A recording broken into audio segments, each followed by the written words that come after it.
The champagne glass felt wrong in my hand. Too delicate, too expensive, too much like everything else in this glittering ballroom that didn't belong to someone like me. I stood near a marble column, trying to blend into the architecture, the way I'd learned to blend into shadows during my years waiting tables at restaurants I could never afford to eat in. The difference tonight was that I wasn't wearing an apron. I was wearing a borrowed dress and pretending to be someone I absolutely was not. His girlfriend, Pietro Gatti's girlfriend, and I'd met him exactly 4 hours ago. Try to look like you're enjoying yourself, Pietro murmured. His hand settled at the small of my back, easy, familiar, sending a pulse of heat through the thin silk of my dress. The touch was casual enough to look natural to anyone watching, calculated enough that I felt every inch of it. My aunt is staring, he added quietly. She has a gift for detecting lies. I tipped my head up to look at him, this stranger who'd approached me outside a subway station with the strangest proposal of my life. Under the warm glow of the chandeliers, Pietro was even more overwhelming than he'd been beneath harsh fluorescent streetlights. Dark hair swept back from a face that looked like it had been carved from the same marble as the columns around us. An impeccably tailored suit, emphasizing the breadth of his shoulders. Eyes so dark they read as black, until you were close enough to see the brown beneath, warm as whiskey, just as dangerous. Then maybe you should have hired a better actress, I said softly, aware of the couples gliding past us on the dance floor. I'm a part-time barista and a full-time art student. My training in high society deception is limited. Something flickered across his expression. Amusement, perhaps, or appreciation, that I hadn't dissolved into nervous babbling. You're doing fine, Lorenza, he said. Better than fine. The way he said my name, with that slight Italian emphasis, made it sound like it belonged to someone more confident than me, more dangerous. It sent an unexpected shiver up my spine. I'd told him my name when he made his offer. My age, 29, though I often felt decades older. My student loan debt, catastrophic. My bank balance, worse. He'd listened to my entire financial confession with the calm patience of a priest, and then offered me $10,000 to pretend to be his girlfriend for one night. One night, this gala, and then I'd never see him again. At least, that was the plan. It had sounded simple when he explained it. His family was pushing him toward an arranged marriage, a woman from another prominent family. He'd been deliberately vague about what made the families prominent, but the armed security stationed at every entrance had given me some uncomfortable ideas. If he arrived at his grandmother's 80th birthday celebration with a serious girlfriend on his arm, it would buy him time to handle the situation on his own terms. All I had to do was smile, stay close to him, and answer a few basic questions about our very fictional relationship. $10,000 for one night of pretending, enough to cover 3 months of rent, next semester's tuition, the dental work I'd been postponing for a year, enough to quiet the constant gnawing anxiety that had become the background noise of my life. So I'd said yes, now standing in a ballroom that looked like it had been lifted straight out of a Venetian palace, surrounded by people wearing more jewelry than I'd see in my entire lifetime. I was starting to understand that nothing about Pietro Gatti was simple. There's something you should know, he said quietly, guiding me away from the marble column, toward the edge of the dance floor. His hand never left my back. I was acutely aware of the heat of his palm, through the thin fabric of my dress. My grandmother will want to meet you, he continued. She'll ask questions. That's fine, I said, keeping my voice steady. We discussed our cover story. I'd memorized it during the car ride here, in a sleek black vehicle with leather seats, and a driver who looked at me with the professional blankness of someone trained not to notice things. We'd met 6 months ago at an art gallery.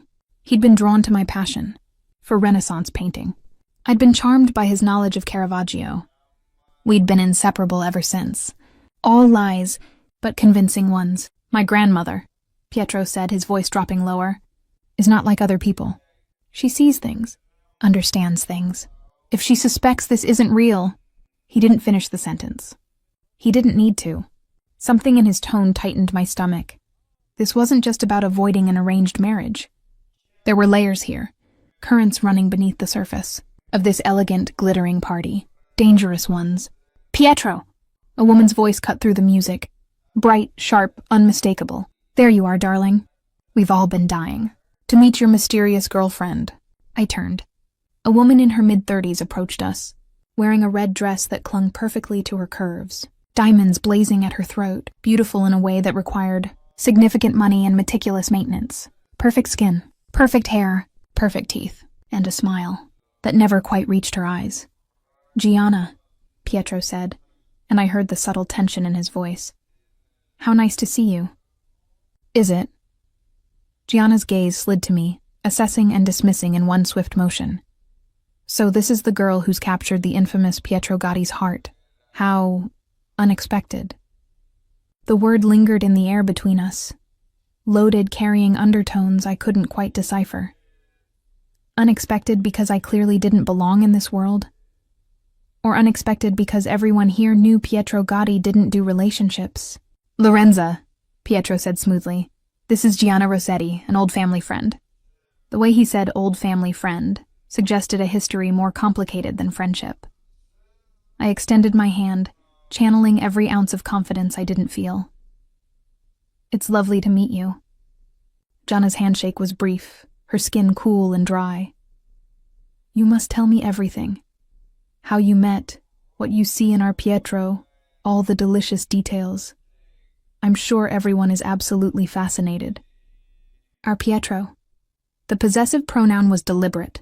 "Actually," a new voice interjected, this one male and carrying an undertone of authority that made several nearby conversations pause. "I believe my mother is looking for Pietro, something about the birthday toast." I looked up to see a man who could only be related to Pietro.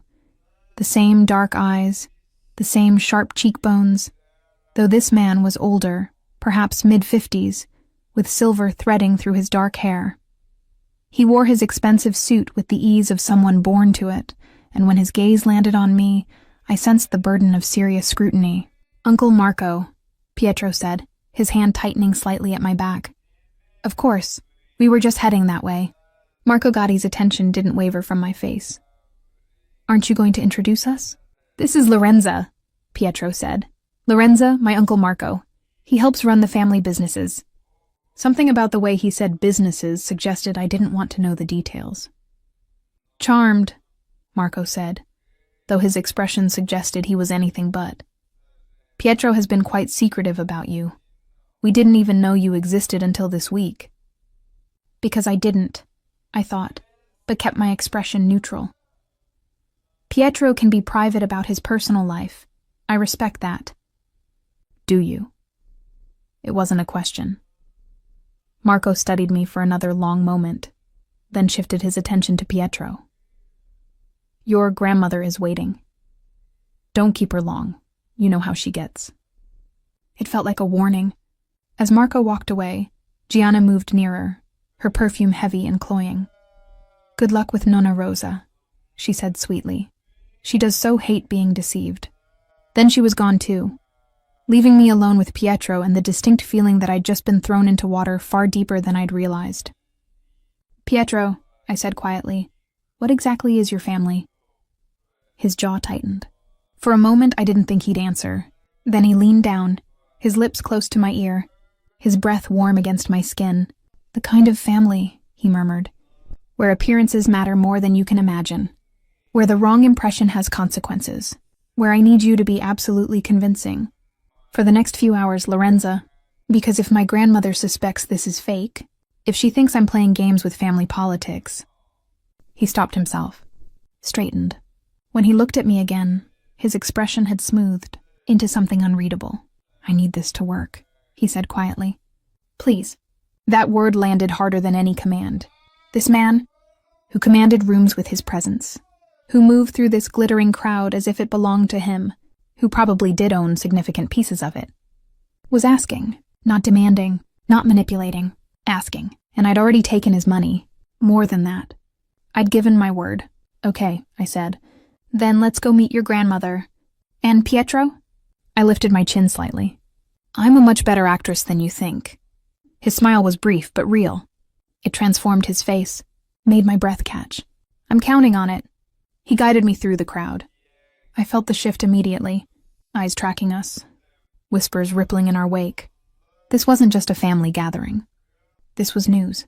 Pietro Gatti had arrived, with an unknown woman on his arm, and the room was already rewriting its assumptions.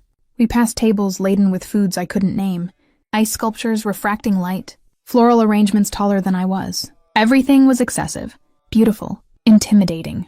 A display of wealth so casual, it bordered on violent. And then we reached her, Nonna Rosa.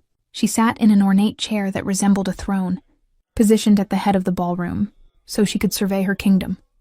She was small, barely 5 feet tall, even with the elaborate silver hair, piled high on her head. But the force of her presence filled the space around her. A black dress heavy with jet beads, a cameo at her throat, rings on every finger, flashing when she moved. Her face was a map of wrinkles, each line earned, and her eyes, the same dark eyes as Pietro's, missed nothing. Nonna, Pietro said, and there was no mistaking the affection in his voice. Happy birthday. He leaned down to kiss both her cheeks. She patted his face, hands marked by age spots and undeniable strength. Pietro, caro mio, she said, her English wrapped in a thick Italian accent. You finally decide to visit your old grandmother on her birthday. I am honored. You know I wouldn't miss it. Her smile was sharp. And this is why you bring a stranger to my party? To be certain I notice you? But her gaze had already moved to me. Sharp, assessing. And I knew this was the moment everything balanced on. This is Lorenza, Pietro said, drawing me forward. She's your girlfriend. Yes, I hear the whispers already. Everyone is talking about Pietro Gatti's mysterious woman.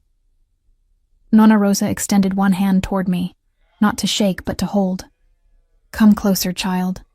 Let me see what kind of girl captures my grandson's attention. I took her hand carefully, aware of how fragile the bones felt beneath the papery skin. But when she tightened her grip, there was nothing delicate about it. Lorenza, she repeated, turning my name over in her mouth like she was tasting it. An old name. Classic. Your family is Italian? My grandmother was, I said, from Naples. She came to America when she was 19. It was true. One of the few true things I'd tell tonight. My nonna had died when I was 12, but I still remembered her hands making pasta, her voice singing old songs in a language I only half understood. Something changed in Rosa's expression. Napoli, she said softly. A beautiful city. Dangerous but beautiful. Like many things in life, no? Her gaze sharpened. And you are an artist, I am told. An art student, I corrected. I'm working on my master's degree. Renaissance painting specifically. Ah, the Renaissance. When art and power were inseparable. When every painting told a story of who had money, who had influence, who would be remembered. She tilted her head, studying me. And what do you paint, Lorenza? The question felt like a test. I could feel Pietro's tension beside me, though he gave no outward sign of it. I don't paint, I admitted. I restore. Old paintings, damaged works. I try to bring back what was lost. Nonna Rosa's grip on my hand tightened. A restorer. Someone who sees beneath the surface. Who understands that beautiful things can be damaged but not destroyed. That with careful attention, with the right touch, what was broken can be made whole again. The metaphor was so obvious I almost flinched. But when I met her eyes, I saw something unexpected. Approval. Or perhaps curiosity. Tell me, she continued, how long have you been seeing my Pietro? 6 months, I said, keeping my voice controlled. We met at a gallery. I was there studying a Caravaggio restoration and he started talking to you about chiaroscuro and the contrast between light and shadow, yes? Nonna Rosa's lips curved. My Pietro. He always knows how to appeal to a woman's interests. Very smooth, my grandson. Pietro made a sound that might have been embarrassment. Nonna. Shh. I am talking to Lorenza now. She patted my hand. And in these 6 months he has been good to you? Respectful? Pietro can be intense. Sometimes he forgets that not everyone lives in his world. There was a warning in her words, though whether it was meant for Pietro I couldn't tell. He's been wonderful, I said, and surprised myself by meaning it. In the few hours I'd known him, Pietro had been nothing but courteous, protective, even. When we'd entered the ballroom and I'd frozen, overwhelmed by the sheer magnitude of wealth on display, he'd leaned down and whispered, "Just breathe. They're only people. Ridiculous people with too much money and not enough sense. But people." It had made me laugh, had steadied me. "Wonderful," Nonna Rosa repeated. "Such a big word. Be specific, child. What does wonderful mean?" This was definitely a test. I could feel the attention of others nearby, the way conversations had quieted so people could eavesdrop. "He listens," I said slowly, thinking through each word. "When I talk about my work, my research, the things I care about, he doesn't just hear me. He listens. He asks questions. He remembers details from conversations we had weeks ago. And I paused, letting my gaze drift to Pietro, who was watching me with an unreadable expression. "He makes me feel safe. Like whatever happens, he'll handle it. That's not a small thing for someone like me." It was all true. I was just describing the Pietro from the last 4 hours, not the Pietro of 6 months. But the words landed with the weight of honesty. Nonna Rosa's expression softened.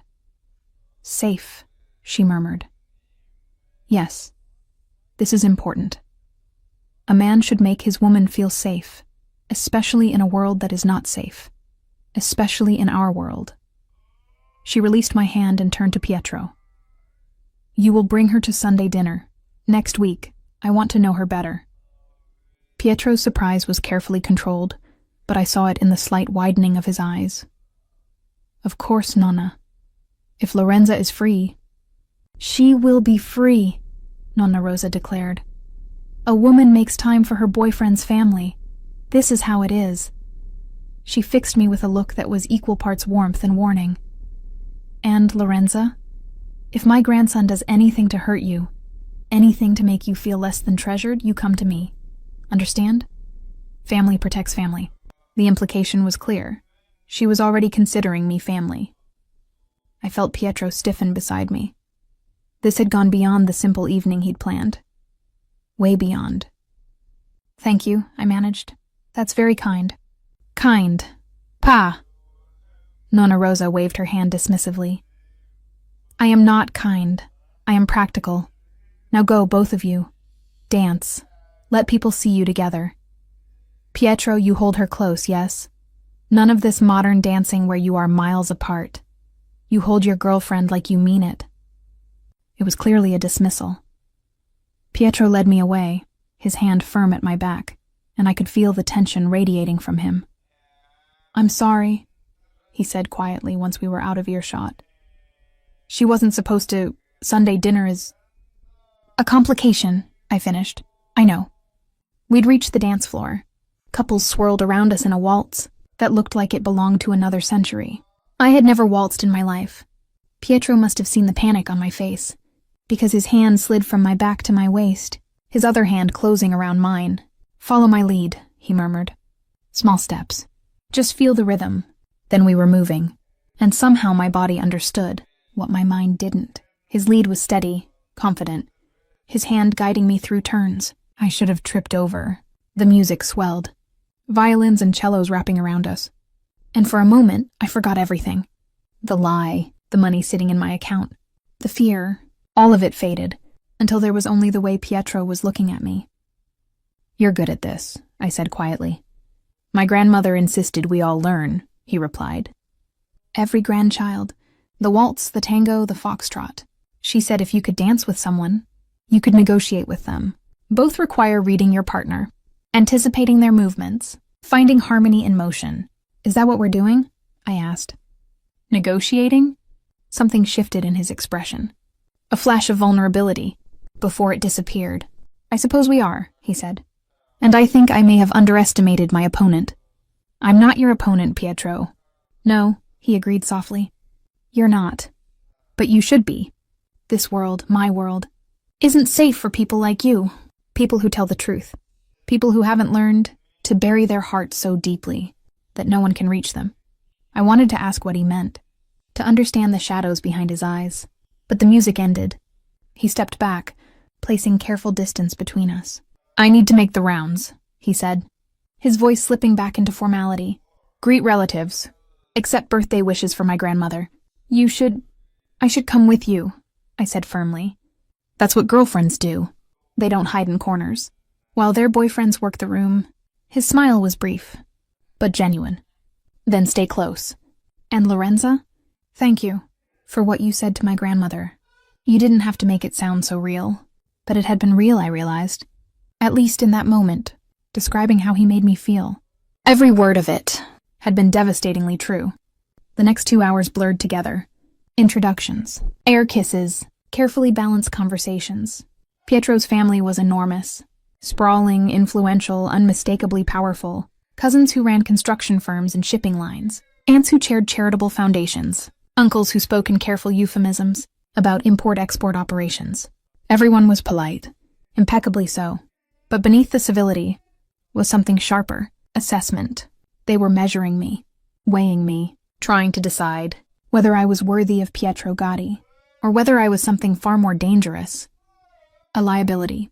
As the night wore on, it became increasingly clear that Pietro's sudden appearance with a girlfriend had disrupted carefully laid plans. I caught fragments of whispered conversations, saw family members exchange loaded glances, watched calculations being rewritten in real time, and then there was Valentina, tall, elegant, effortlessly wealthy. She observed us with barely concealed fury. When Pietro introduced us, she smiled, sharp enough to cut. "How sudden this all is," she said sweetly.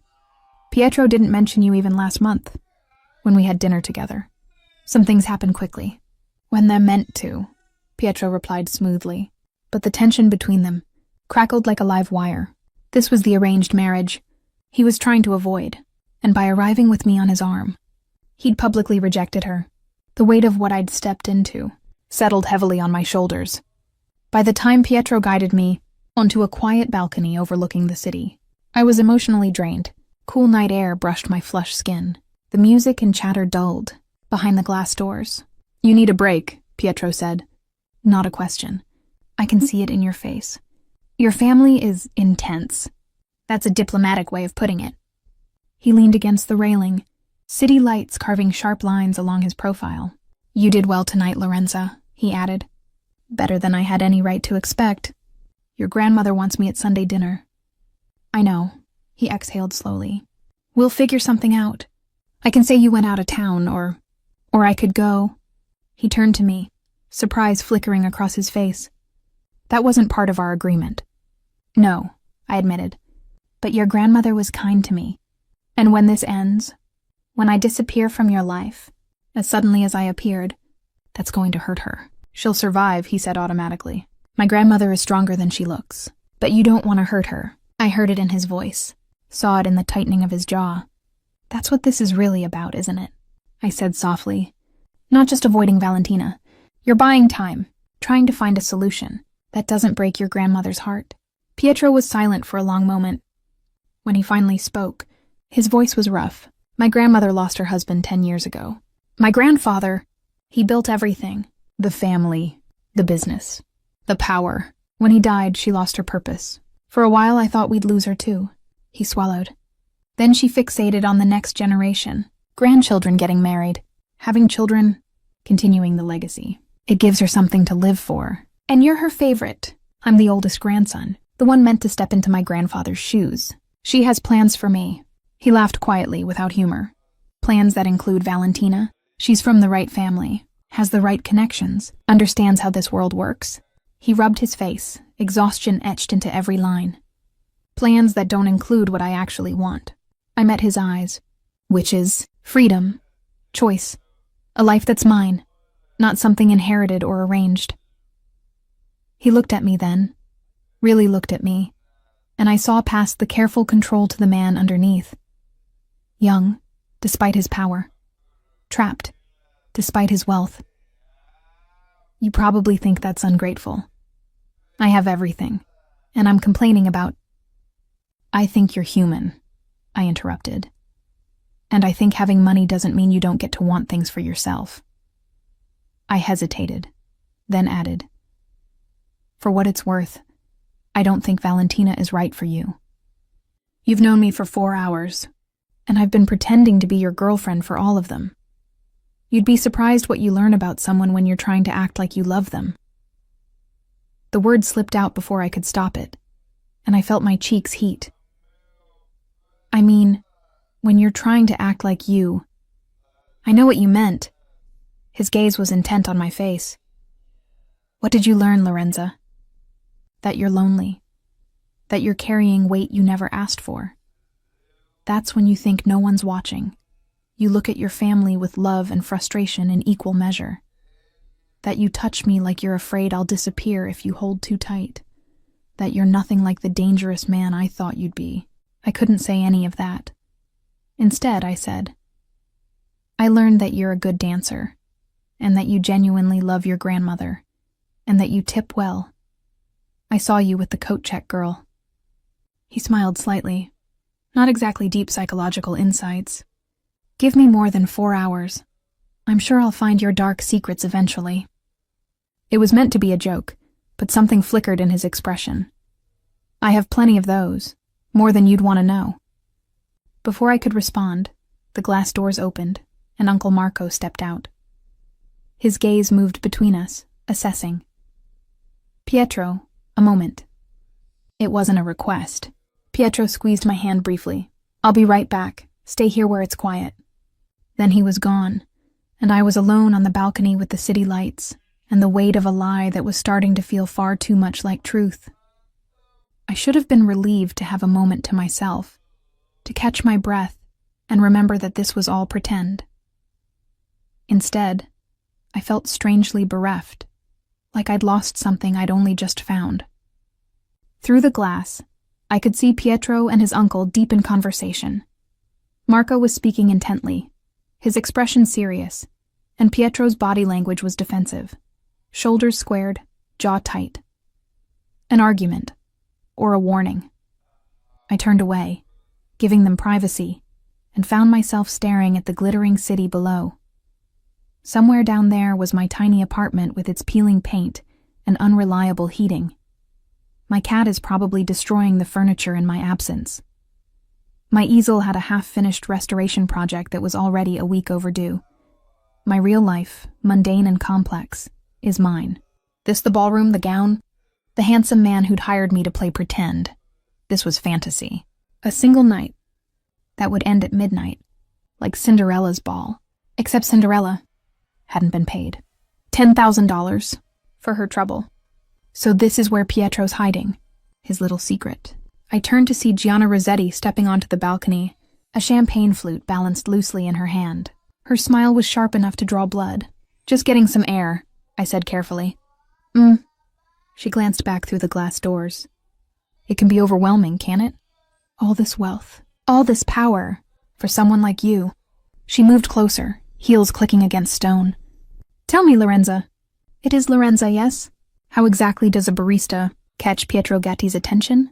The words landed like a slap. She knew, or at least suspected. I'm not just a barista, I said evenly. I'm an art student. We met at a gallery. Yes, I've heard the story. She smiled thinly. Very romantic. Very convenient. She took a sip of champagne, never breaking eye contact. The thing is, I've known Pietro since we were children. Our families have been connected for generations, and he's never, not once, brought a woman to a family event. He keeps his personal life private. Obsessively so. So for him to suddenly appear with you, at his grandmother's birthday of all occasions, right when Valentina's family is pressing for an engagement announcement, she let the sentence trail off. You think I'm fake, I said. I think you're a distraction, Gianna replied calmly. A pretty nobody hired to play a role. And when you've served your purpose, you'll disappear, and Pietro will return to his real life. She stepped closer. I caught the faint scent of wine on her breath. The question is, what happens when you fall for him? Because they always do. All the girls who think they can handle Pietro Gatti, who think they understand what it means to be with a man like him, they fall. And then they get hurt. I appreciate the warning, I said, surprised by my own steadiness. But I'm not falling for anyone. I know exactly what this is. Do you? Her smile widened. That's adorable. You actually believe that? She tilted her head, studying me. Let me tell you what this is. You're a pawn. In a family power struggle you don't understand. You're here to embarrass Valentina. To buy Pietro time. To give him leverage in negotiations that have nothing to do with love or romance. And when it's over, when he's gotten what he needs, you'll be discarded. That's how men like Pietro operate. That's who they are. That's not who he is. The words escaped before I could stop them. Sharp, instinctive, certain. Gianna's eyebrows lifted.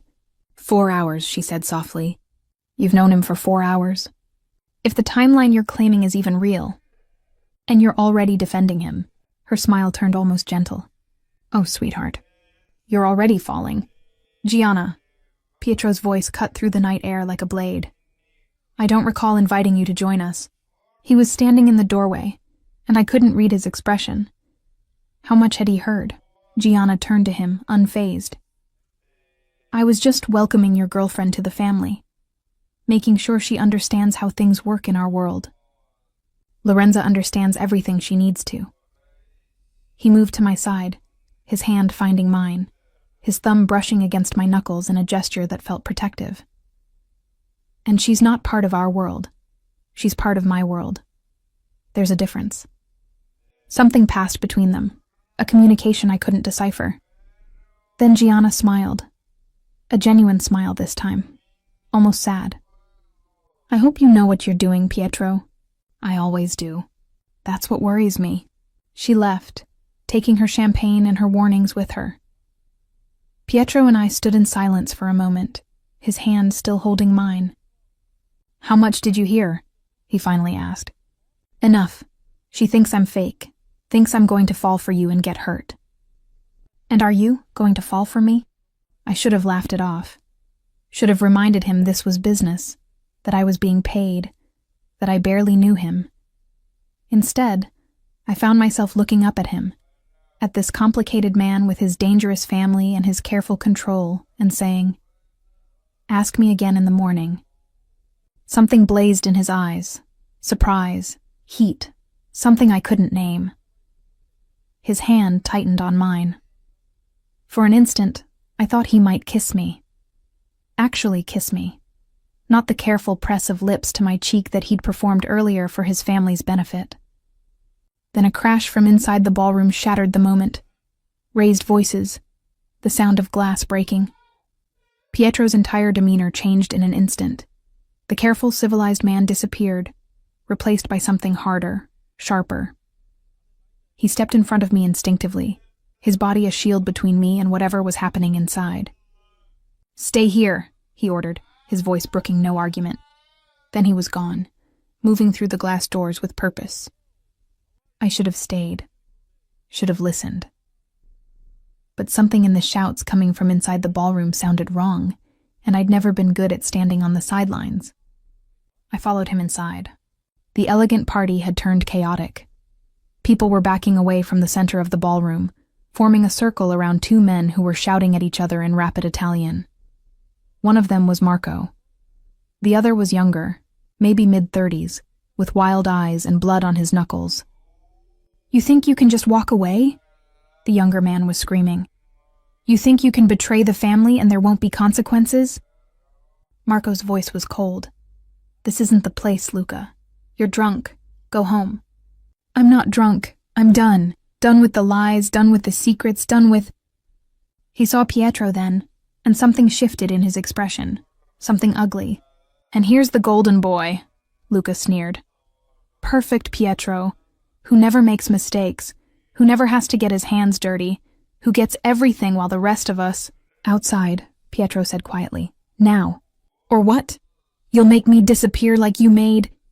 Pietro moved so fast I almost missed it. One moment he was standing still. The next, his hand was around Luca's throat, slamming him against the nearest wall. The violence of it was shocking, brutal, entirely at odds with the civilized man who'd been waltzing with me minutes earlier. You don't want to finish that sentence, Pietro said, his voice deadly quiet. The ballroom had gone entirely silent. Everyone was watching. And I realized with sudden, cold clarity that this wasn't just a family argument. This was something else. Something dangerous. This was the world Pietro had been trying to protect me from seeing. Pietro. Nonna Rosa's voice cut through the tension. Let him go. For a moment, Pietro didn't move. Then, slowly, he released Luca, who slumped against the wall, gasping. Get him out of here, Pietro said to the security guards who'd appeared from nowhere. And make sure he sobers up somewhere far from my grandmother's party. As Luca was escorted out, still muttering threats, the crowd began to disperse. Conversations resumed. The musicians, after a moment's hesitation, started playing again. Within minutes, it was as if nothing had happened, as if violence hadn't just erupted in the middle of a birthday celebration. But I'd seen Pietro's face. I'd seen what he was capable of. He found me in the crowd, his expression carefully neutral, and walked over. Lorenza, who are you? The question came out before I could stop it. Really? He studied me for a long moment. Someone you should walk away from. Is that what you want? For me to leave? It's what you should want. That's not what I asked. The muscle in his jaw tightened. Then, instead of answering, he took my hand and led me through the ballroom, past the curious stares and whispered speculation, past his grandmother, who watched us with knowing eyes, past everything. We ended up in a quiet corridor lined with family portraits, generations of Gaddis staring down at us with severe expressions. Pietro stopped in front of one painting, his hand still holding mine. My grandfather, he said, nodding toward the portrait of a stern-looking man with the same dark eyes. He built everything, started with nothing and created an empire. Legal businesses mostly. Construction, shipping, real estate. But also, he paused. Also the kind of businesses that require men like Luca. Men who do things that need to be done. Things that keep the empire running. Things that never appear in the paperwork. You're talking about the Mafia. He didn't confirm or deny it. I'm talking about a family that has power because we understand how power works. Because we're willing to do what needs to be done to protect what's ours. Because we don't flinch when things get ugly. But you did flinch, I said softly. When your grandmother told you to stop, you let him go. Because she asked.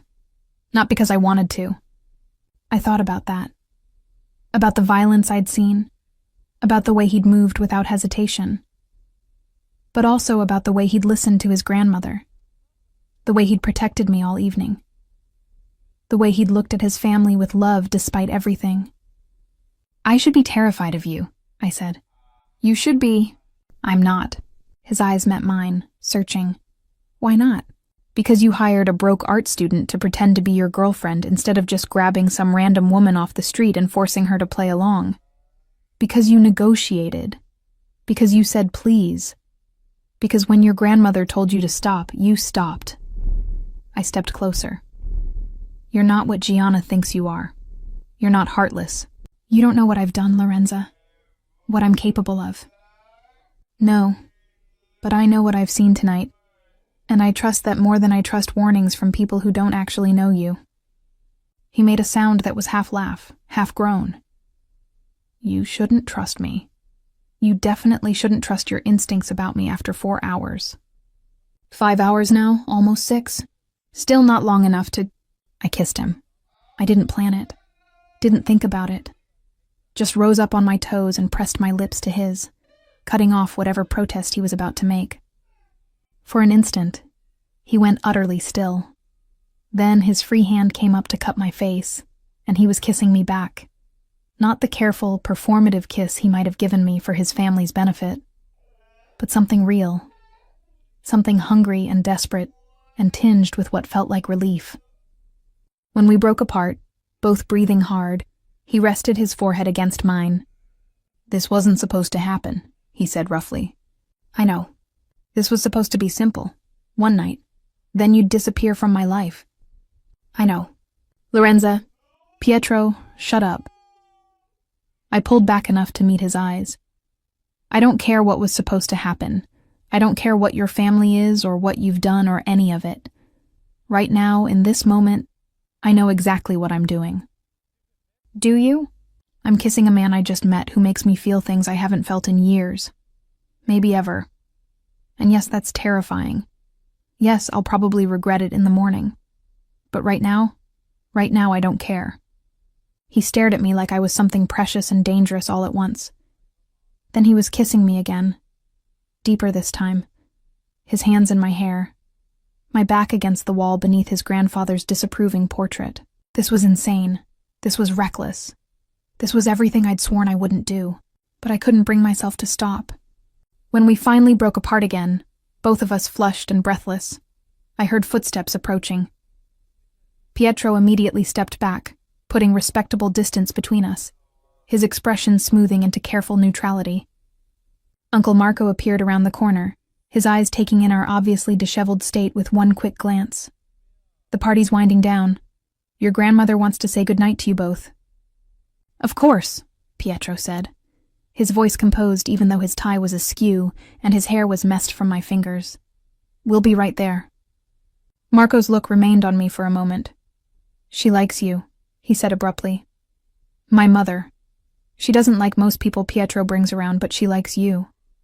I only met one other person Pietro brought around, I pointed out. Gianna implied. Gianna implies a lot of things. Pietro doesn't bring women to family events. You're the first. Marco's expression was unreadable. Whether that's a good thing or a bad thing remains to be seen. He left and I turned to Pietro. I'm the first? He wouldn't meet my eyes. I told you I keep my personal life private. So why me? Why bring a fake girlfriend instead of just showing up alone? Because showing up alone would have been seen as availability. An invitation for my grandmother and uncle to push harder on the Valentina arrangement. But showing up with someone, being serious enough about someone to bring her to a family event, that changes the calculation. It buys me time. Time for what? He finally looked at me. To figure out how to live my own life without destroying everything my grandfather built. To find a way to honor my family without sacrificing myself to them. I understood that. The impossible balance between duty and desire. Between what you owed the people who raised you and what you owed yourself. We should go say goodnight to your grandmother, I said softly. He nodded, but before we started walking, he caught my hand again. Lorenza? What happened just now? I know, it complicates things. It more than complicates things. It changes everything. Does it have to? His thumb caressed across my knuckles. I don't know. Ask me again in the morning. He was echoing my words from earlier, and despite everything, the danger, the lies, the impossible situation we'd created, I smiled. We found Nonna Rosa in the process of saying goodbye to the last guests. When she saw us approaching, her face lit up with a smile that made her look decades younger. There you are, she said warmly. I thought maybe you two ran away together. Very romantic, but very rude to your poor grandmother. We were just getting some air, Pietro said smoothly. And this air, it messes up hair and smudges lipstick. Her eyes twinkled with playful intent. Must be very vigorous air. I felt my cheeks heat, but Nonna Rosa just laughed. Don't be embarrassed, child. You think I don't remember being young? Being in love? She reached out to pat my cheek. You are good for him. I see it already. He smiles when he looks at you. Really smiles, not the fake smile he gives everyone else. Nonna, Pietro protested, but she waved him off. I am 80 years old. I say what I want. She turned her attention back to me. You will come to Sunday dinner. No arguments. I want to know everything about you, your family, your work, your dreams. And I want to see if this one... She jabbed Pietro with one finger. Treats you the way he should. I promise he does, I said, and meant it. Whatever else was happening, Pietro had been nothing but respectful to me all evening. Good. Because if he doesn't, you tell me, and I will hit him with my wooden spoon. I may be old, but I can still discipline my grandchildren. Pietro groaned. She's not joking. She really will. Nonna Rosa kissed us both goodnight. made us promise again to come to dinner, then let us go. As we walked toward the coat check, I sensed the burden of the evening weigh on felt me. The lies we'd told, the truths we'd revealed, the kiss that had changed everything. Pietro helped me into my borrowed coat. I'd have to return it tomorrow, along with the dress, and we stepped out into the cool night air. His car was already waiting, the driver holding the door open. As we slid into the back seat, I expected Pietro to tell the driver to take me home, to end the evening the way we'd planned. Instead, he gave an address I didn't recognize. "Where are we going?" I asked. "My place. Unless you'd rather I take you home?" I should have said yes. Should have ended this before it went any further. Instead, I heard myself say, "Your place is fine." The drive took 20 minutes through streets that grew progressively more expensive. We didn't talk, but Pietro's hand found mine in the darkness, his fingers interlacing with mine in a gesture which was simultaneously intimate and comforting. Finally, we pulled up in front of a building all glass and steel, modern and elegant. The doorman greeted Pietro by name and didn't even blink at my presence. Either he was very well trained, or this wasn't the first time Pietro had brought someone home. I chose not to think about which. The elevator took us to the top floor, which consisted of a single apartment. When Pietro unlocked the door and ushered me inside, I caught my breath. The space was enormous, an open concept that flowed from the living room to the kitchen to the dining area, all decorated in shades of gray and black with modern furniture. But what caught my attention were the walls. They were covered in art, not prints or reproductions, but actual paintings. I recognized a Kandinsky, a small Modigliani, and what looked like an original Rothko. My art history classes had covered these pieces, their value, and their significance. "You have a Rothko," I said faintly, "just hanging in your living room." My grandfather collected art. Most of it went to museums after he died, but I kept a few pieces. Pietro was overseeing me. "Do you want something to drink? Wine? Water?" "Water, please." He disappeared into the kitchen and I drifted toward the paintings, studying each one. They weren't just expensive. They were chosen with care. Each piece spoke to the next, creating a narrative of color, emotion, and light. "You chose these," I said, when he returned with 2 glasses of water. "Not your grandfather. This collection, it tells a story." He looked surprised. "Most people just see the price tags." "I'm not most people. And this isn't about money. This is about..." I gestured to a series of 3 paintings hung together, their colors creating a progression from darkness to light. "This is about hope, about transformation, about finding beauty in chaos." Pietro was quiet for a long moment. Then he said, "My grandfather collected art as investment, status symbols to display wealth. I collect it because..." He paused, searching for words. "Because when I look at these paintings, I remember that there's more to life than power and money and family obligations. I remember that beauty exists, that humans can create something meaningful, that we're more than just our worst moments." The vulnerability in his voice made my chest ache. This wasn't the dangerous man who'd slammed Luca against a wall. This was someone else. Someone real. "Thank you," I said softly. "For what?" "For showing me this. For letting me see who you really are." He set down his water glass and crossed to where I stood. "You're the first person I've ever brought here, to this apartment, to this collection. The first person I've trusted with this." "Why me?" "Because you see them the way they're meant to be seen. Because you understand. Because..." He reached out, tucking a strand of hair behind my ear. "Because from the moment I saw you outside that subway station, looking tired and worried and beautiful, I knew you were different. I knew you were someone I could trust. You hired me, Pietro. This isn't real. Isn't it?" His hand cupped my cheek.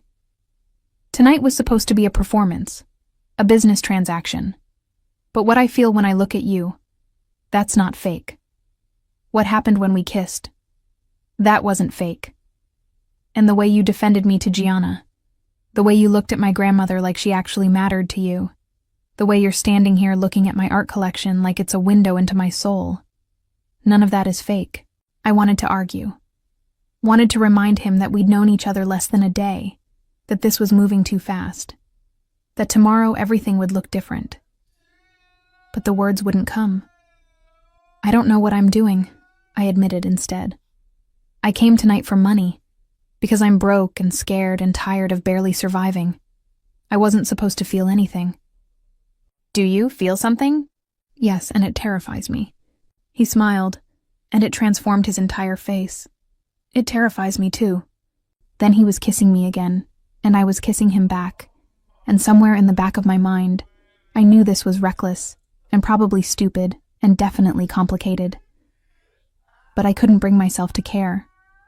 When he pulled back, both of us breathing hard, he rested his forehead against mine. Stay. Tonight. Just stay with me. Pietro. Not for anything except sleep. I just want you here. Want to wake up knowing you're real, that tonight happened, that I didn't imagine you. I should have said no. Should have called a cab and gone home to my tiny apartment and my everyday life. Instead, I nodded.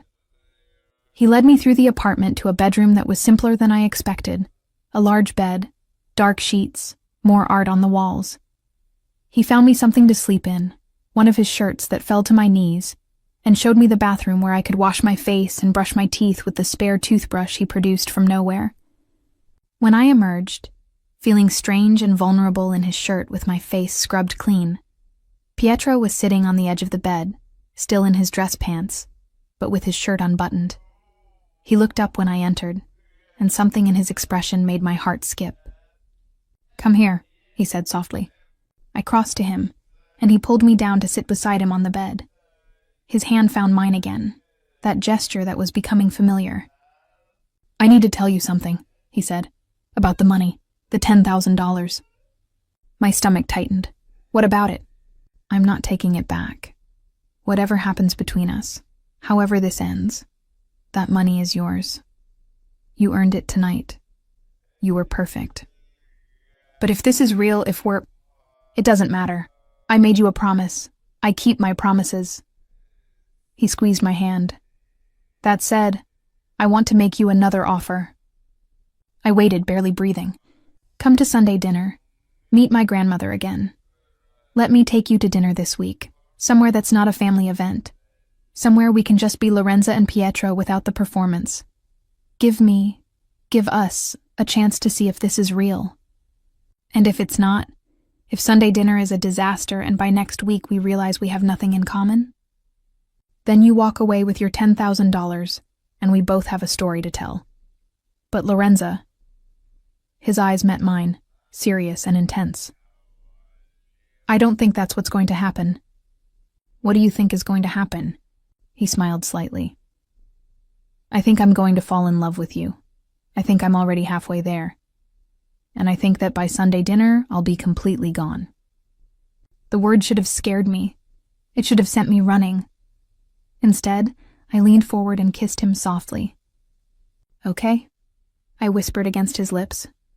"Sunday dinner, this week. Let's see what happens." He made a sound that might have been relief, joy, or both, and pulled me closer. We lay down together on top of the covers, still mostly clothed, wrapped in each other's arms. Pietro's hand stroking my hair, my head on his chest, listening to his heartbeat. "Lorenza," he murmured into the darkness. Thank you for saying yes tonight, for giving me this chance, for being exactly who you are." I wanted to say something profound, something that matched the weight of the moment. Instead, I just held him tighter and let myself drift toward sleep, safe in the arms of a man I barely knew and shouldn't trust, but somehow did anyway. I woke to sunlight streaming through unfamiliar windows and the smell of coffee. For a moment, I was disoriented, confused by the expensive sheets and the art on the walls.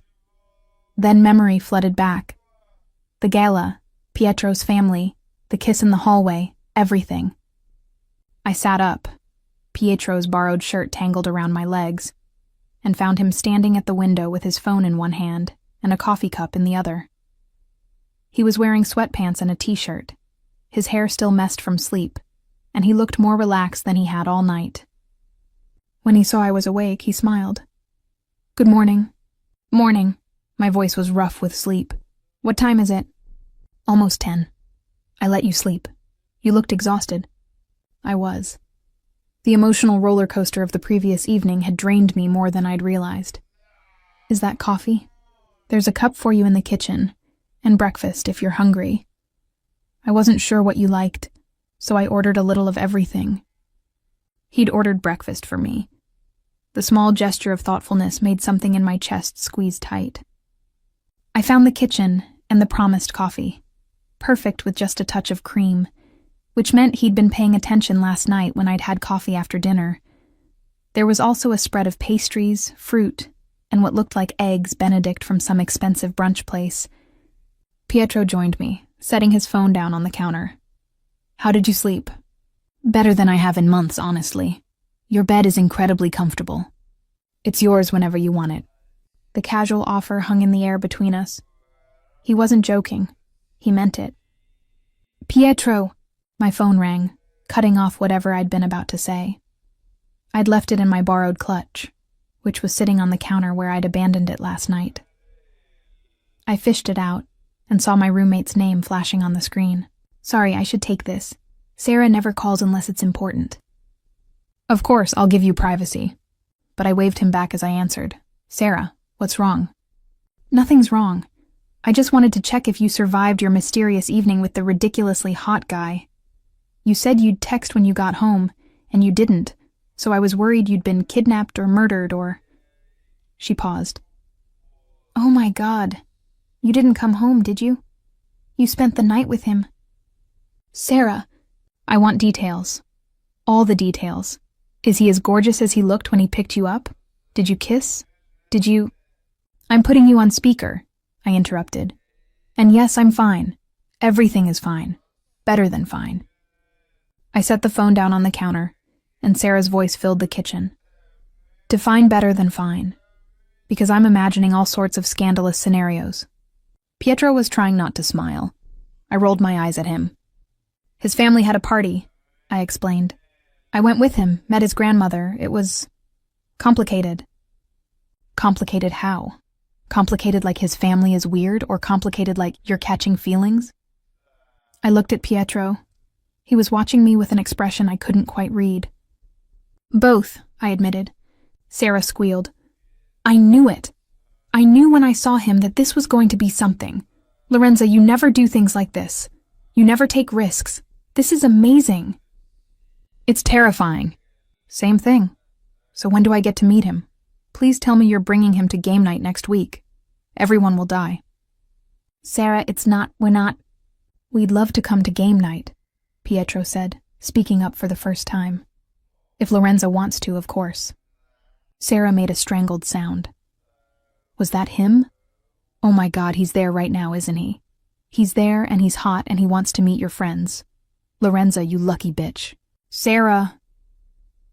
But I was laughing. Please leave it to my roommate to reduce a complicated emotional situation to its most basic elements. Okay, I'm going. But seriously, I'm glad you're happy. You deserve happy.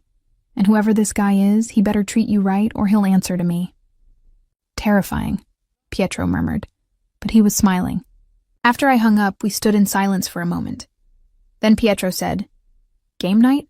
It's this thing my roommate organizes.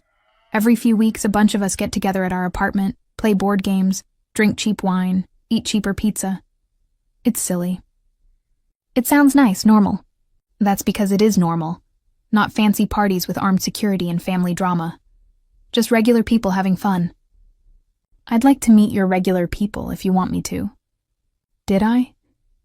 Bringing Pietro into my real life, introducing him to Sarah and my other friends. That made this real in a way that last night hadn't. Last night could have been a fantasy, a beautiful aberration. But game night was my world, and inviting him into it meant something. "Okay," I said. "But fair warning, Sarah will interrogate you. She'll ask about your intentions, your job, your credit score, probably your zodiac sign. She's protective. Good. You should have people who protect you. The simple statement made my chest constrict. When had anyone ever said something like that to me? When had anyone cared enough to be protective? My phone buzzed with a text. I glanced at it and felt my stomach drop. It was from my ex-boyfriend, Marcus. We'd broken up 6 months ago after I caught him cheating, and I'd thought we were done. But apparently, he'd heard through mutual friends that I'd been at some fancy party last night, and now he wanted to know who I'd gone with. Heard you were at the Gaddy party last night. Seriously? How did you even get an invite? Did you crash it? I stared at the message, experiencing the recognizable cocktail of anger and hurt that Marcus constantly stirred up. A familiar feeling. Even now, months after the breakup, he couldn't just leave me alone. What's wrong? Pietro asked, reading my expression. Nothing. Just my ex being his usual charming self. Ex-boyfriend? Ex-mistake. We dated for 2 years. He cheated. I left. End of story. Pietro's jaw tightened. Does he bother you often? Define often. He texts every few weeks, usually to criticize my life choices or remind me of everything I'm failing at. I should block him, but I keep thinking he'll eventually get bored and move on. Block him. Pietro's voice was flat, brooking no argument. Now, while I'm watching. Pietro! Lorenza, I'm serious. Men like that. Men who can't let go, who need to tear you down to feel better about themselves. They don't stop unless you force them to stop. Block his number. Block him on social media. Cut him out completely. There was something in his tone that suggested personal experience with this kind of situation. I wondered what Pietro had seen, what he'd dealt with in his dangerous world, that made him so sure.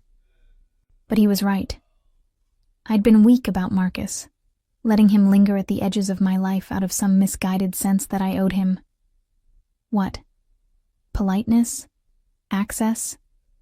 The chance to make me feel bad about myself? I blocked his number. Then I went through my social media and blocked him there too. It took less than 5 minutes, and when I was done, I felt relieved. Thank you, I said. For what? For reminding me that I don't have to put up with people who make me feel small. Pietro crossed to where I stood and tilted my chin up with one finger. You're not small, Lorenza. You're extraordinary, and anyone who can't see that doesn't deserve space in your life. Then he kissed me, soft and sweet, and I let myself melt into it. When we broke apart, I said, I should probably go home. I have work this afternoon and I need to return this dress. Keep the dress. Pietro, I can't. It was purchased for you. It's yours. Keep it. He hesitated. When can I see you again? Sunday dinner with your grandmother? Before that, tomorrow. Let me take you to dinner. Somewhere quiet where we can actually talk without my entire family watching. I wanted to say yes immediately, but caution made me pause. Pietro, we need to talk about what this is. Last night was real, but it started as a lie. You paid me to pretend to be your girlfriend. And now I'm asking you to actually be my girlfriend. For real. No pretending, no money, just us. His expression was serious. I know it's fast. I know we barely know each other. But Lorenza, I haven't felt this way about anyone in years. Maybe ever. I want to explore this. I want to see where it goes. What about your family? The arrangement with Valentina? Your grandmother's expectations? I'll handle my family. That's my problem, not yours. The only question that matters right now is, do you want this? Do you want to see where this goes? I thought about all the reasons I should say no. The danger, the complications, the fact that we came from entirely different worlds, the very real possibility that this would end badly, and I'd be left heartbroken. But I also thought about how he made me feel safe, how he listened when I talked, how he'd shown me his art collection like he was showing me his soul, how he'd defended me to Gianna and his family without hesitation, how he'd looked at me this morning like I was precious. Yes, I said. I want to see where this goes. His smile was brilliant. Tomorrow night, 7 o'clock, I'll pick you up. I'll text you my address. He pulled me close for another kiss, this one deeper, hungrier. When we broke apart, both of us were breathing hard. I should let you go before I convince you to stay all day, he murmured against my hair. Would that be so terrible? No, but you have work, and I have meetings, and we should probably try to maintain some semblance of normal life even as we're doing this completely insane thing. He was right, but it took significant willpower to step away from him, gather my things, put on my borrowed coat, and prepare to leave. Pietro insisted on having his driver take me home. As we rode the elevator down, his hand found mine again, and I realized this was becoming our thing. Holding hands, that simple connection that felt more intimate than it should. The car was waiting outside.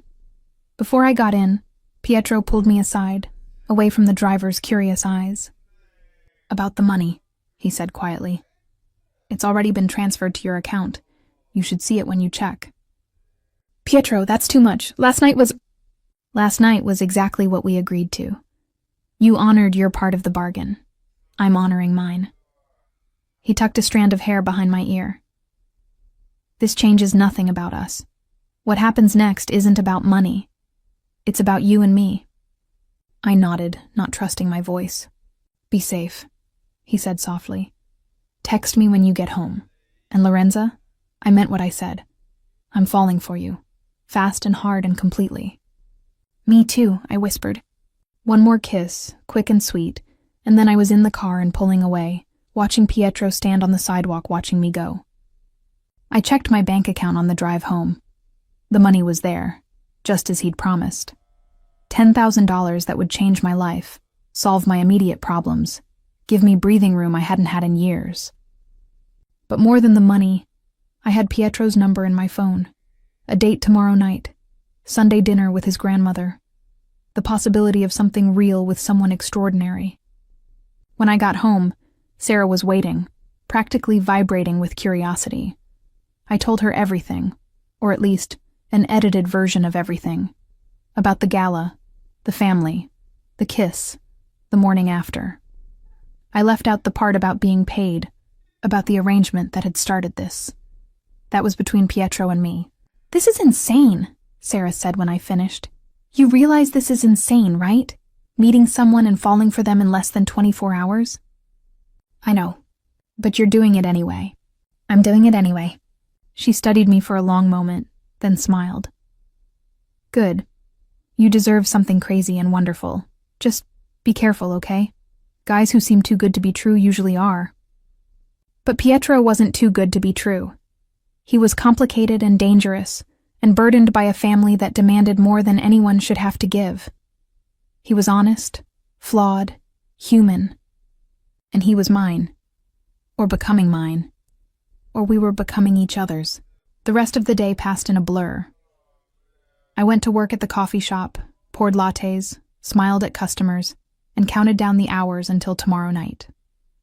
My phone buzzed periodically with texts from Pietro. Nothing profound, just small check-ins. How's work? What are you doing later? I can't stop thinking about you. Each message made me smile like an idiot. That night, alone in my room, I tried on the dress Pietro had insisted I keep. In the mirror, I looked like someone else. Someone confident, elegant, and worthy of a man like Pietro Gotti. I could become that person. Maybe I already was. My phone rang just as I was getting ready for bed. Pietro's name on the screen. Hi, I said, unable to keep the smile out of my voice. Hi. He sounded tired. I hope I'm not calling too late. I wanted to hear your voice before I went to sleep. How were your meetings? Long, tedious, full of family politics I'm trying to navigate without losing my mind. He paused. My uncle asked about you. Wanted to know if you were real or a convenient fiction. What did you tell him? That you're real, very real, and that he should mind his own business. I laughed. I'm sure that went over well. About as well as expected. But Lorenza, I need you to know something. My family is going to dig into your background. They're going to want to know everything about you, verify your story, make sure you're not a threat. The words should have scared me, should have made me reconsider this entire thing. Instead, I felt oddly calm. Let them dig. I have nothing to hide. I'm exactly who I said I am, a broke art student trying to make ends meet. The most scandalous thing in my past is the time I accidentally stole a library book in 3rd grade. You stole a library book? I thought I'd returned it. Found it under my bed 2 years later and had a complete meltdown. My mom had to drive me to the library so I could confess and pay the late fee. Pietro's laugh was warm and genuine. You're adorable. I'm mortified. The librarian probably still remembers me as that crying kid who showed up with a book that was 730 days overdue. That's the most innocent criminal past I've ever heard. What's yours like, your criminal past? The silence stretched just a beat too long. Complicated, and not something we should discuss over the phone. Right, because he was part of a family with actual criminal connections. Because his life wasn't coffee shop shifts and overdue library books. Pietro! Tomorrow night, he said firmly. Tomorrow I'll tell you everything. The real story of my family, my role in it, all of it. You deserve to know what you're getting into.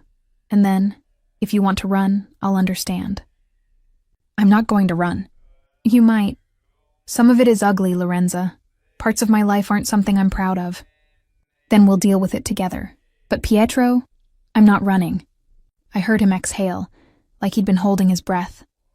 Tomorrow, 7 o'clock. Wear something comfortable. We're not going anywhere fancy. Where are we going? You'll see. Trust me? I trust you. After we hung up, I lay in bed thinking about everything that had happened in the last day.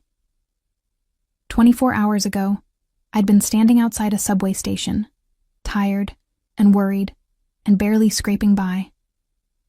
Now I had money in my account, a date with an incredible man, and the terrifying, exhilarating feeling that my life was about to change completely. I fell asleep with a smile on my face, and Pietro's voice floating in my mind. The next day crawled by agonizingly slowly. I had classes in the morning, art history and restoration techniques, where I should have been focused, but instead found myself lost in thoughts about dark eyes and strong hands, and the way Pietro looked at me as if I were art worth studying. By the time 7 o'clock rolled around, I was a bundle of nerves and anticipation. I'd followed his instruction to dress comfortably. Jeans, a soft sweater, ankle boots. My nicest jeans, my softest sweater, but still casual. When the knock came at my door, Sarah practically shoved me toward it. Go, have fun, don't come home too early. I opened the door to find Pietro standing there in jeans and a leather jacket, looking unfairly gorgeous, and somehow more real than he had in his expensive suit. This was Pietro without the armor of family events and social obligation. Just Pietro. Hi, he said, his smile warm and genuine. Hi yourself. He took my hand as we walked to his car, not the sleek black vehicle with the driver, but a sports car he drove himself. Something fast and expensive, but also intimate. Just the two of us in a small space. So where are we going? I asked as he navigated through traffic. Do you like Italian food? Real Italian food? Not the Americanized version? I love it. Good, because I'm taking you to my favorite place in the city. It's a tiny restaurant in Little Italy, barely seats 20 people, family-owned for 3 generations. The grandmother cooks, the parents serve, the grandkids wash dishes. Best pasta you'll ever have. Sounds perfect. It was. The restaurant was exactly as he'd described. Small, intimate, with checkered tablecloths and candles in wine bottles, and the smell of garlic and tomatoes filling the air. The owner recognized Pietro immediately and greeted him with kisses on both cheeks and a stream of rapid Italian.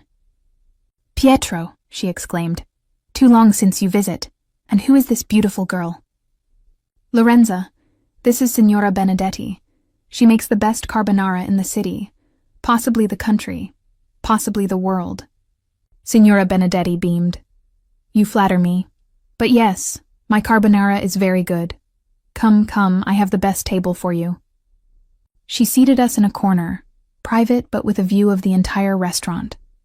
Within minutes, food started arriving, plates of pasta, fresh bread, wine that tasted like sunshine. And through it all, Pietro and I talked. Really talked. He told me about growing up in his family, about the pressure, the expectations, and the constant awareness that he was being groomed for something. About his grandfather, who'd built an empire but also created a cage.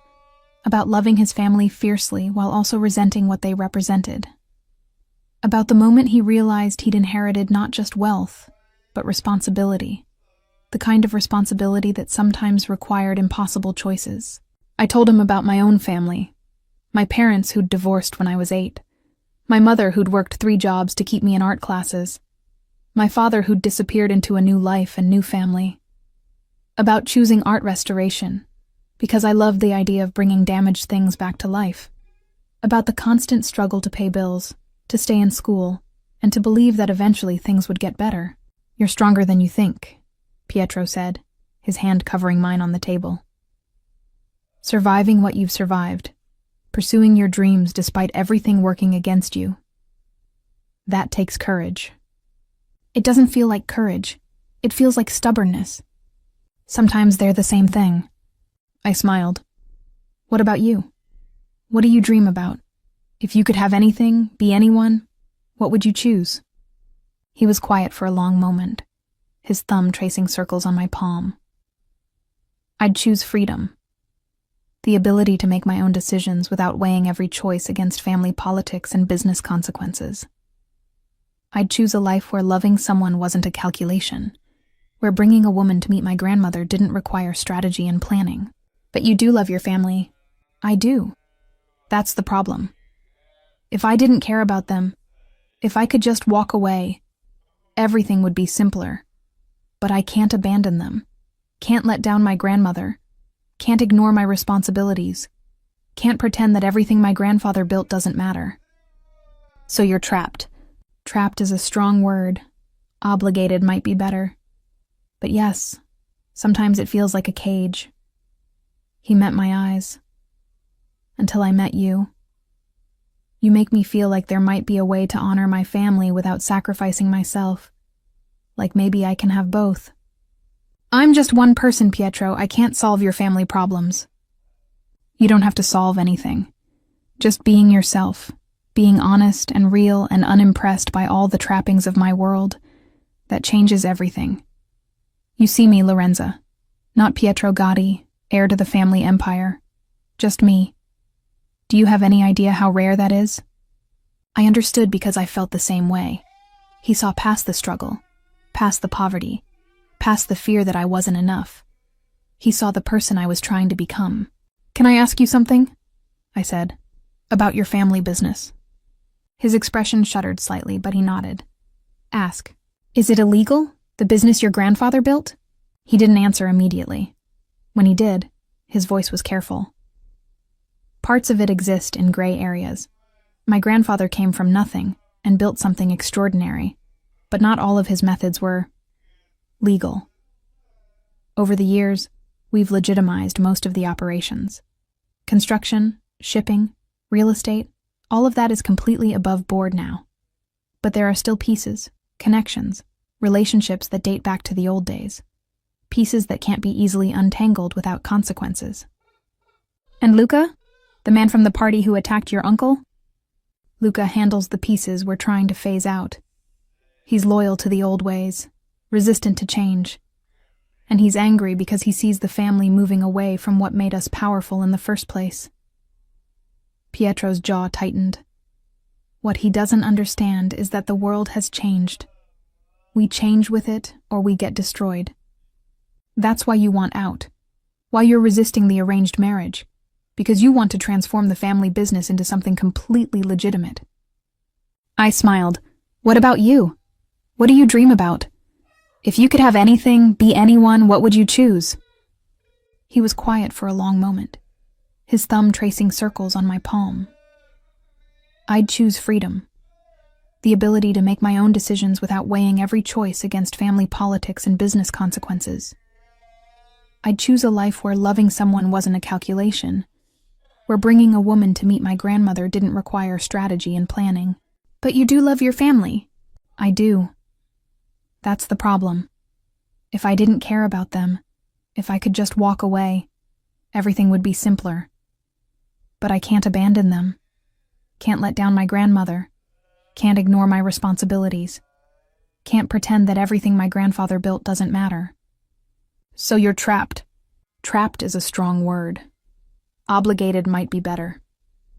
But yes, sometimes it feels like a cage. He met my eyes. Until I met you. You make me feel like there might be a way to honor my family without sacrificing myself.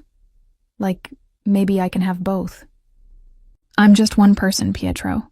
I can't solve your family problems. You don't have to solve anything. Just being yourself. Being honest and real, and unimpressed by all the trappings of my world.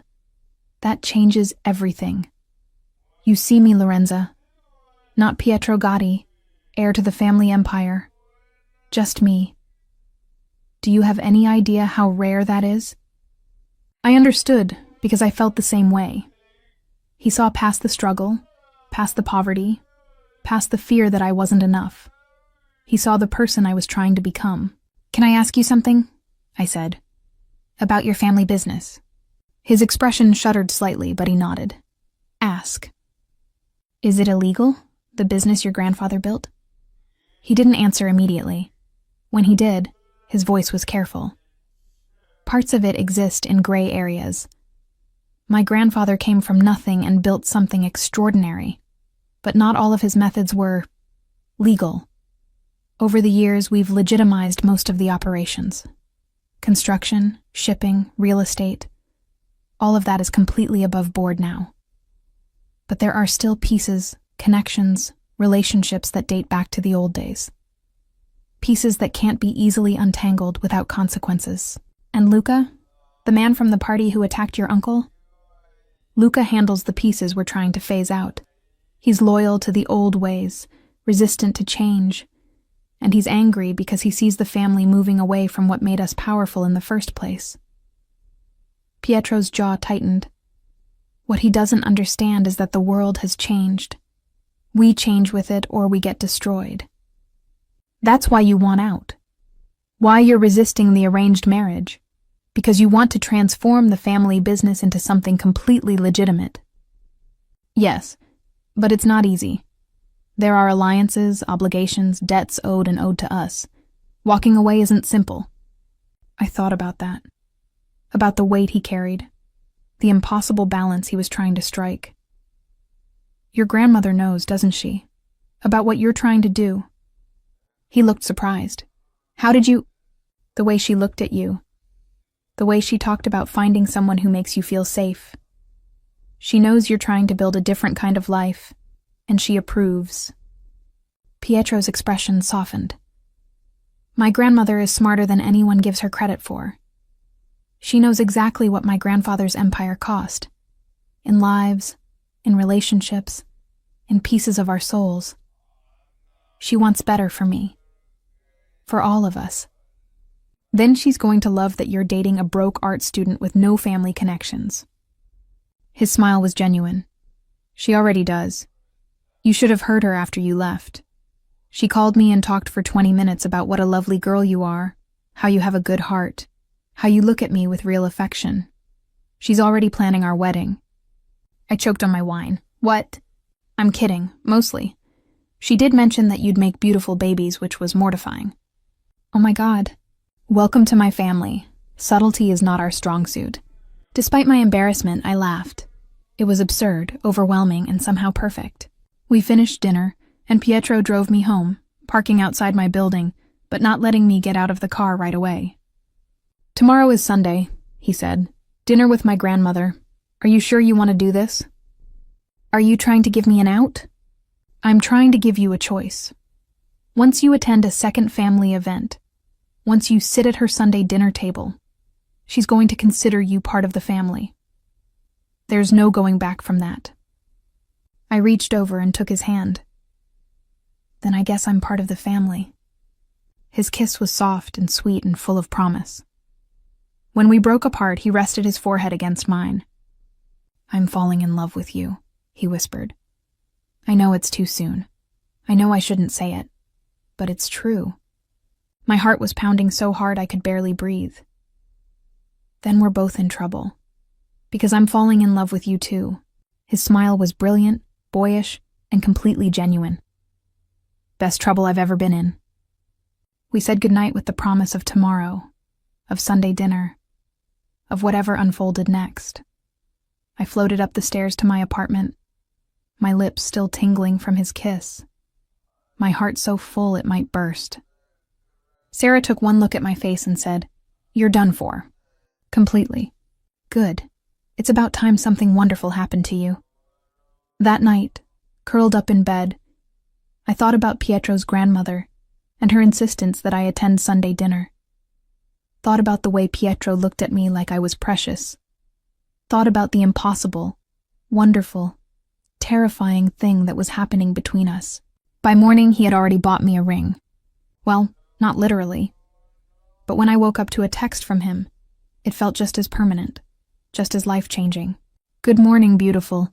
Can't stop thinking about you. See you tonight for dinner with Nonna."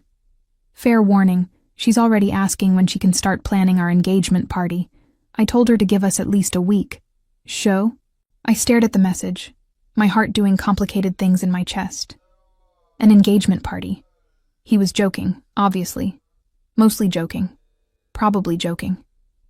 But the idea didn't scare me the way it should have, because somewhere between his proposal outside the subway station and this moment, between pretending to be his girlfriend and actually becoming it, I'd found something I didn't know I was looking for. I'd found home. And it turned out home wasn't a place. It was a person with dark eyes and careful hands and a heart so well protected that when he finally let you in, you knew it meant something. It meant everything.